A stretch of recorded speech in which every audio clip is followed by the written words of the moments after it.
আসসালামু আলাইকুম my lovely viewers.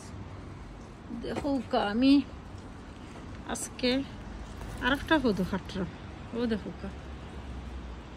Time তো শেষ, টাইম একবারে শেষ। কদু গাছ মরি যারা সেপ্টেম্বর মাসাইয়া হামাইয়া শেষ হয়ে যায় গেছে 6 তারিখ 12-14 তারিখ মনে হয়, 12 তারিখ মনে হয়। তো আস্তে আস্তে গার্ডেনও ক্লিন করিলাম। আর দেখো আমার কদু মাশাআল্লাহ কি সুন্দর কদু হইছে। মেঘ বাড়ছাইরা মেঘ শেষ হইতে কদু নিতাম, বাট মেঘ আর শেষ হইরা না হইতে আর অনেক তুরা মেঘ আছে নেইগি। বিসমিল্লাহির রহমানির রহিম। তো এটা খাইবার লাগি বাড়ছাই বইতেছেন আমার খালি হইরাইটা না একটা রান্ধি লিতাম। তো আজকে না রান্ধি লাই। বিসমিল্লাহির রহমানির রহিম। দেখো আবার বেশি বড় হইলে খাওয়া যায় না। আমি লামতাম খেলাম, আমার তো সমস্যা উপরে উঠা তারপরে ফাইরা আনছি যাই। আসসালামু আলাইকুম মাই লাভলি ভিউয়ার্স। দেখো হান্ডির মাঝে তেল দিলাইছে, আপনারা লগে একটা রেসিপি শেয়ার করবো, আশা করি আপনারা কাছে ভালো লাগবো। বিসমিল্লাহির রহমানির রহিম। তো পেঁয়াজও এড করে দিলাম, মিক্স করিয়া এখন কভার হয়ে দিলাম।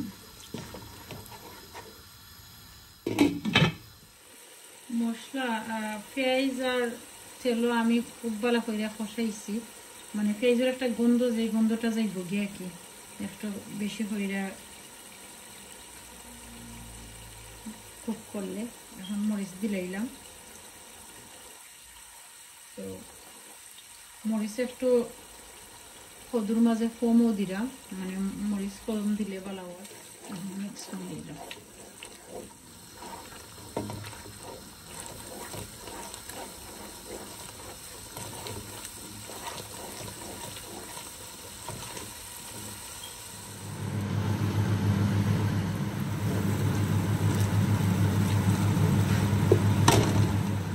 কদুগুলো অ্যাড করে দিলাম।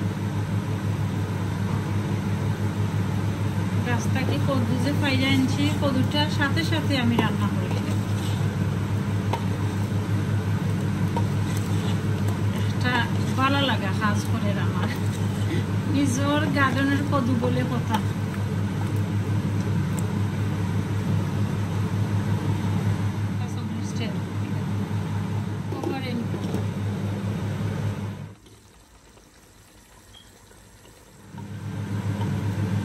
কদুটা দেখো বয়েল হয়ে আইছে।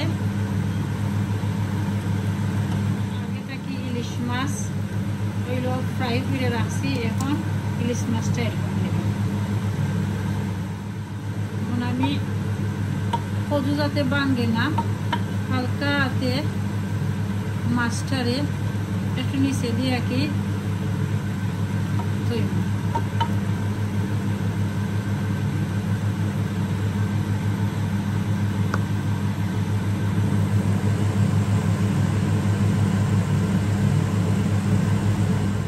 ইলিশ মাছ দিয়ে কদু রান্না শেষ।